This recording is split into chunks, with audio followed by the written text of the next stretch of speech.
Не нужен тогда ты мне, да, он тебя понял, вот нет, наоборот. Да, наоборот.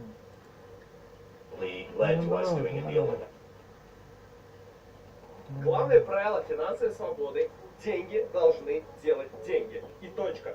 Если ты хочешь стать финансово свободным человеком и начать... Не понял. Ну нет. Плохо работает просто он, да. Да.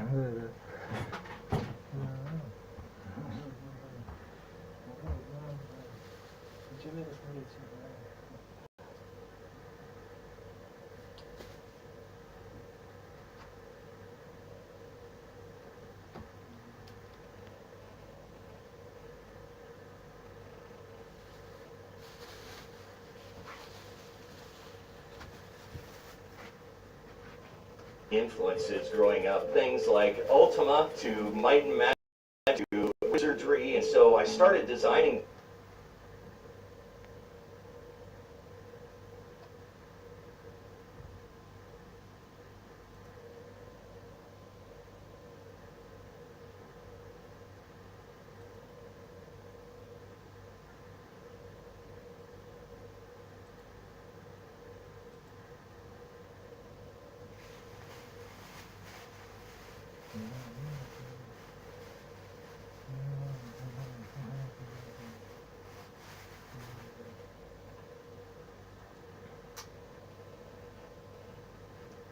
Diablo when I was in high school, and then in college I started playing a lot on Unix machines that were, you know, in GUBAEV understood the vision and ultimately led to us doing a deal.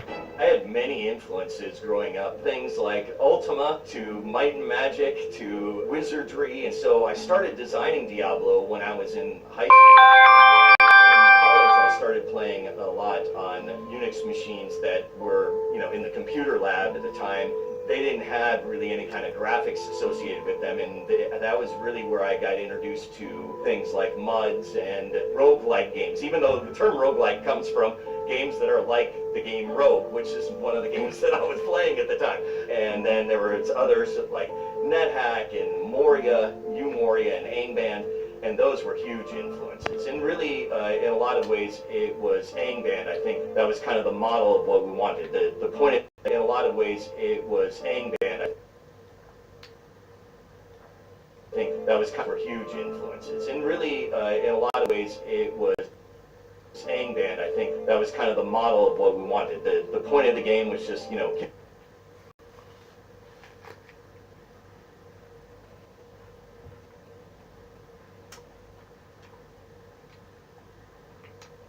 Переломный.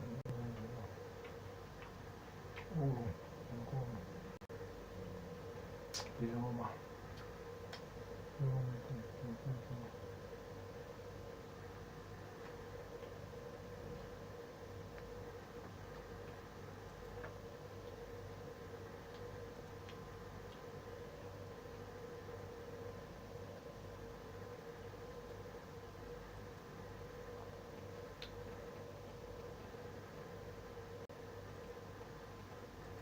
killed a boss, and there was random levels and random items, but you were the @ symbol attacking the letter K.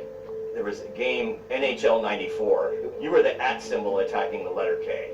There was a game, NHL 94. One of the things that we loved about that game is that with just a few quick buttons, we were in and skating around and could check each other and things like that. And that was the kind of philosophy that we wanted to bring to Diablo. We wanted to be everything that RPGs weren't, and one of those things was we want to just press a few buttons and get right into the game. Character creation was this big deal in RPGs. You would end up answering a bunch of questions about your history and giving yourself a backstory and putting numbers into all sorts of stats before you even knew what the stats would do. So we wanted to bypass all of that and get directly in, and that philosophy permeated every decision that we made. Time from boot up to kill was like it's got to be under a minute kind of thing. For Diablo, there were a lot of technical things that we had to overcome that were different than the way that games had been at the time. So the loot lottery is kind of a system by which random items are generated. The best analogy is it's a slot machine. Every time you kill a monster, you put a quarter into the slot machine, and you pull the lever and out can come nothing. Your quarterback, you know, you could do pretty well or you could hit a jackpot. And so if you can think of pulling the lever as every time you kill a monster, it's got kind of this addictive quality. Just as slot machines are addictive, so is the I am going to maybe win something big here. It was kind of loosely based on the system that came from kind of Moria, Angband, Umoria, those kind of style games. They had random item generation, but not to the same extent that we were going to be doing it in Diablo. Luckily, this was a really fun part of the game for a lot of us, and so we didn't mind working on this part. It meant that we got to play the game and get cool stuff. Random level generation in Diablo was extremely complicated. There were like 4 kind of subsections of the original game. There were like kind of 4 different tile sets. But also it was having to write basically 4 times the code that you normally would write for one of these things. Also made it kind of a big challenge. One of our pillars was your guy that you've made, your character that you've made, is unique. Your experience is going to be different than anybody else's forever. Just because of the way the trillions of combinations that exist out there, nobody will have the same experience twice. A lot of RPGs were like, oh, we've got 100 hours and things like that of content. And we were saying, basically, you have unlimited content here. One of the things that we wanted to do with Diablo was multi-classing. This was kind of a philosophy that was, again, kind of anti-typical RPG. RPGs at the time were things like, oh, you're playing as a cleric, and as a cleric, I can't hold a sword. It didn't make any sense at all that you know, a person who claims to be this cleric can't just actually pick up a dagger or pick up a sword. They could only use maces. And so in a lot of ways we wanted to make the anti-system for that, which was this kind of like multi-classing or everybody can do everything kind of system. So as a warrior, you could cast spells. You may be a lot worse at it. It may take you extra mana. Your spell casting animations are longer, but you could do it. It was this system where you could make any class you wanted. There were no restrictions like so many of the other things that we thought were just barriers to fun. Fresh meat. And so making it so that it was kind of this free form was really important to us. And again, it was more of the anti-RPG at the time. The spirits of the dead are now avenged. The relationship between Blizzard North and Blizzard South was sometimes contentious, as any 2 groups can be, or whatever, in any relationship. Largely, we got along really well, as any 2 groups in Blizzard North and Blizzard South was sometimes contentious, as any 2 groups can be, or whatever, in any relationship. Largely, we got along really well. We were very reasonable with each other. We helped each other out. Obviously, there were some fights, some things that they felt passionately about, some things that we felt passionately about. They were involved, but they weren't involved in a day-to-day basis. You know, we would talk often, but it wasn't like they were sitting in our office like with a producer talking, you know, talking about what we're doing every day kind of thing. Originally, Diablo was going to be a turn-based game, which is based on the Rogue and Angband, etc. All of those games were turn-based. At some point during the process, which was pretty early, I would say within maybe 3 or 4 months of the start of the project, they came to us after their success with converting strategy games to real-time in the same way that they did with Warcraft. And they felt, hey, with all of these kind of turn-based way that their success with converting strategy games to real-time in the same way that they did with Warcraft. And they felt, hey, with all of these kind of turn-based old-school versions of RPGs, we should do a real-time version of it. And I was really against this idea. This was the line in the sand for me. I was not gonna, there was no way that I was changing this game to real-time. His reckless overconfidence has proven costly to us all. I was deathly afraid of losing what I thought was kind of the essence of this game. Oftentimes when you're playing these turn-based RPGs like this, you get to a point where your character's about to die. There were important decisions you had to make. There was just so much strategy and depth, and the games were permadeath, so if you died, that was it. And they was on these Unix servers, so you couldn't like restore your characters or anything like that. It was gone. So it was this really tense moment. And I really did not want to lose that tension. I thought that was essential to the way that the game was going to play. And our turn base wasn't really like our turn, their turn, our turn, their turn. It was a little bit more complicated. It was if a single turn was broken into 10 sub-turns or something like that. Pulling out your sword may take like, 1/10 of a turn, and then walking one square horizontally took the whole turn, but diagonally took 1.4 turns, so we kind of had the scaling list, so it was kind of a complicated turn-based thing. And there was a lot of conflict, and a lot of times that we would talk about the game and how things were going, and we would have phone calls, and for weeks at the end they would say, hey, so what about changing it to real time? They would kind of keep nudging on this. I brought it up with some of the people at the office. It started to gain some momentum. People were like, yeah, no, I think that it might be kind of cool. My knowledge of the ancient ways might be of some help. We all got together, the entire Blizzard North got together in the kitchen and had a vote.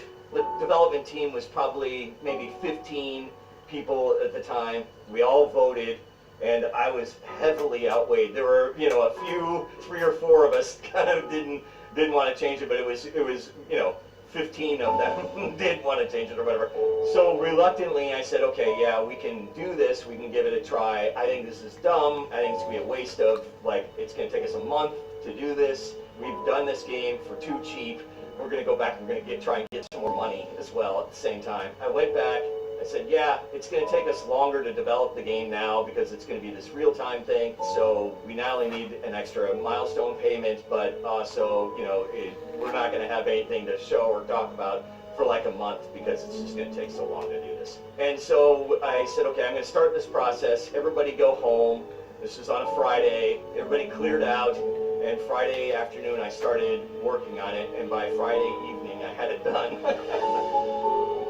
I remember it just like it was yesterday. I was working on it, and I was kind of the warrior. I had this club in my hand. There was a skeleton on the screen, and I kind of clicked on the skeleton. My character walked over and swung and smacked the skeleton apart. And I was like, oh my God, this is amazing. That felt so good. That was really, this is way better. The sun shone through the window, the clouds parted, the angels went, oh, kind of, it was definitely a moment that I knew that this was definitely the way to go. This was way better.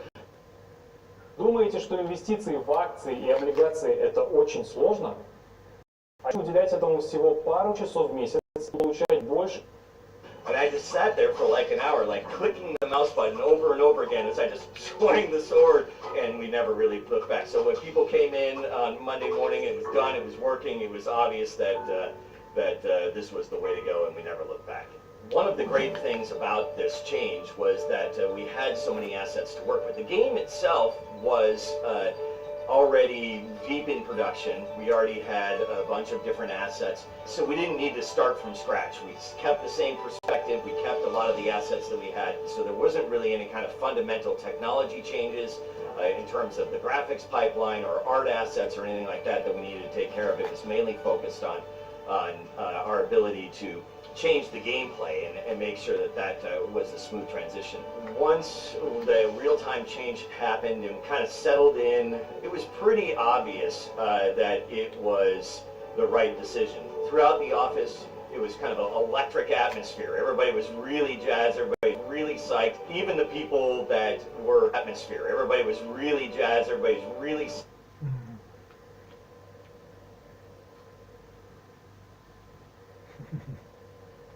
Яз, видишь, там вот эта штучка такая, вот желтая. Вот здесь, вот здесь, вот да. А что это такое? Это яз горит. Или что он там делает, я не знаю, но это, короче, яз. Ладно, забудь, короче. Приятно познакомиться. Psyched. Even the people that were kind of steadfast against this, including myself, came to me and said, yes, this feels amazing, this is really cool. We kind of changed some of the design of the game and the way that you're going to interact with the monsters and the way that you're going to do combat and stuff like that. And these things kind of evolved and changed over a period of the next few weeks and months as we kind of grasped what the real time really meant and how that affected the actual moment-to-moment gameplay. So on that day that I had that incredible encoding session, we didn't let Blizzard know quite right away, but I couldn't hold it back that much. I couldn't withhold that information for too long because it was just so damn exciting. And they had already agreed to hold us on that day, that a few weeks and months, as we kind of grasped what the real time really meant and how that affected the actual moment-to-moment gameplay. So on that day that I had that incredible encoding session, we didn't let Blizzard know quite right away, but I couldn't hold it back that much. I couldn't withhold that information for too long because it was just so damn exciting. And they had already agreed to pay us more money, so that part was taken care of. And the fact that it took such a short time and was such an improvement, and they kind of got their way, it ended up not really being an issue at all. And everybody was very excited about the new direction and the way that it turned out. We have learned strength is making the right choice. Looking back, I feel like Diablo 1 turned out way better than I ever imagined it would. I'm obviously very proud of working on it. You know, it's just such a highlight and a pillar of my career. But it wasn't just me. It was a lot of people. There are a lot of people, very talented people that I worked with that made that a reality.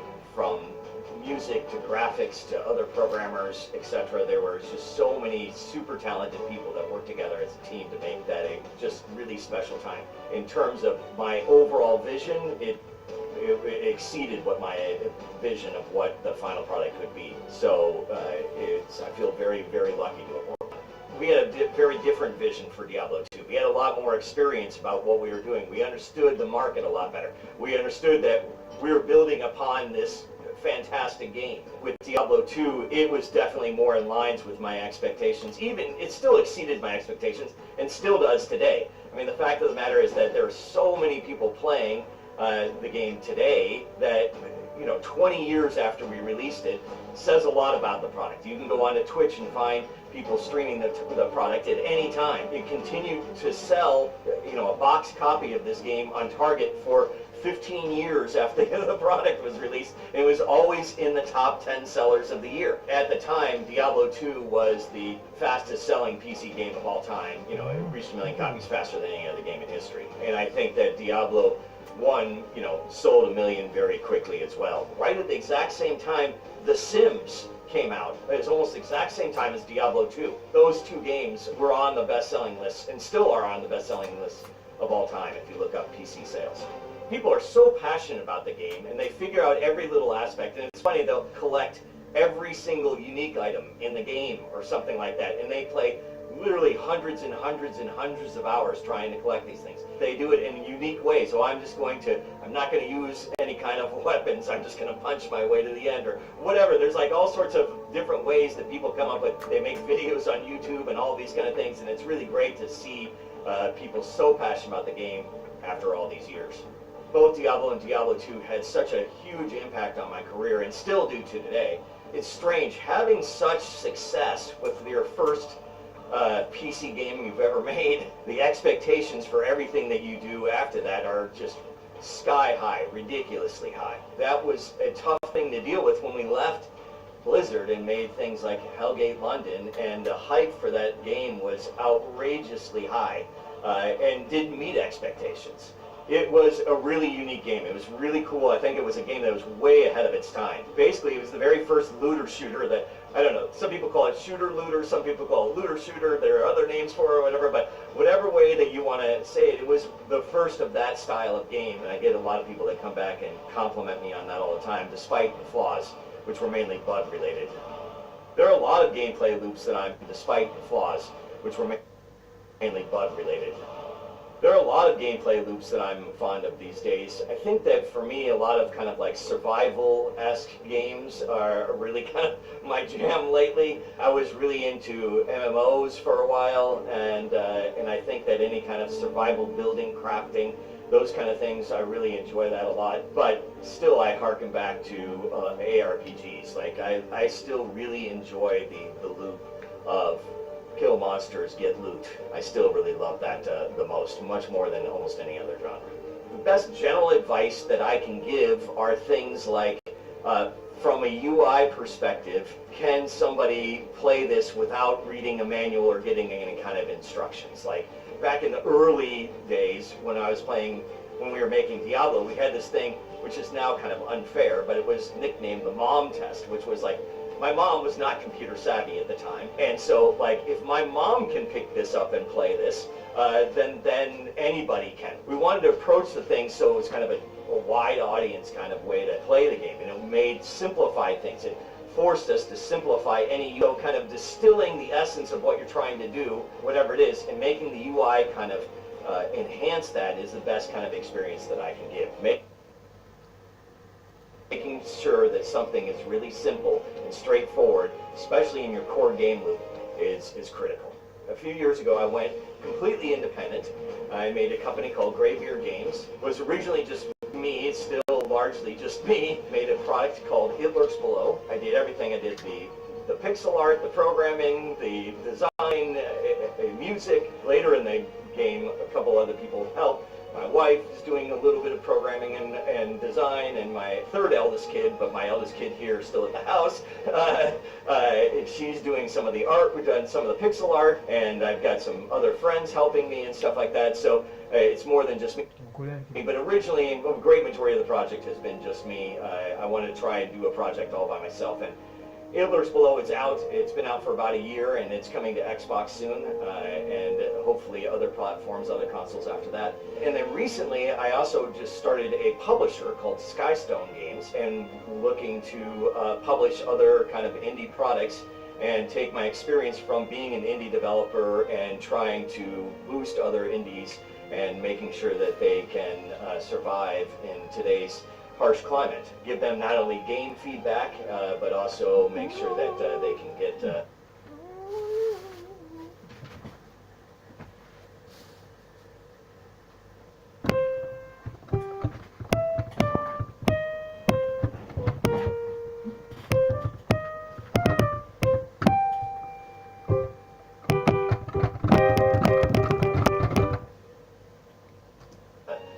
good coverage on their game and get seen by press outlets and things like that. There were a bunch of times during development that I felt like this could be a hit, but the thing that really drove it home for me, while we were making the game, we would work and people would roll in and work all day, and then when it was time to go home, they weren't going home, they were playing the game that they had just spent all day working on. So I knew when that was happening that it could be something that was kind of addictive. And the dream was never that it would do as well as it did. Our dream was maybe someday we can sell 25,000 copies. If we did that, maybe we could make a sequel. That was kind of the original dream. I had no real intent in making it, that it was going to be so addictive, or that wasn't really what we had set out to be. It was just the hopes of us being able to make the PC games that we love.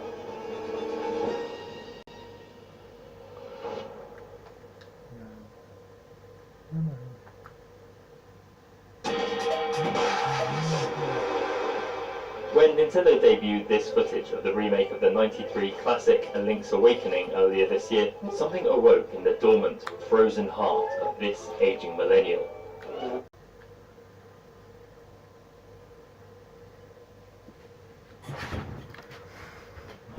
Circa.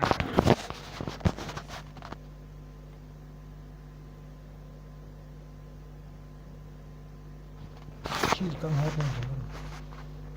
Ну-ка. Это полезай обратно. Должен был. Нет,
Долг, не знаю, да, в долг кабинете, в долг, докш, час.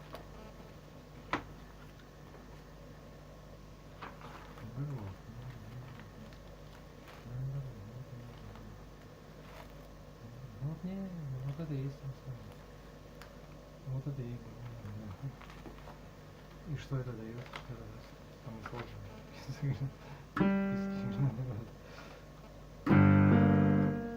Ну, серьезно. Думаешь, ты любишь?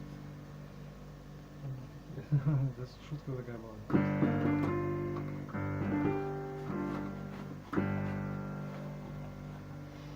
Тем, что...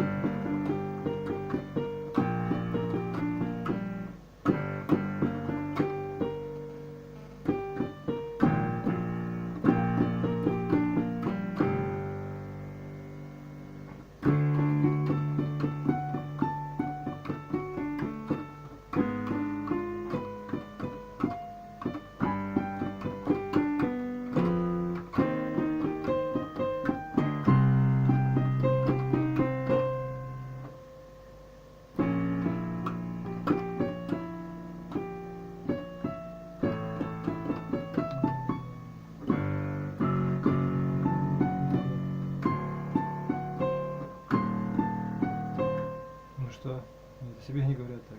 Наоборот,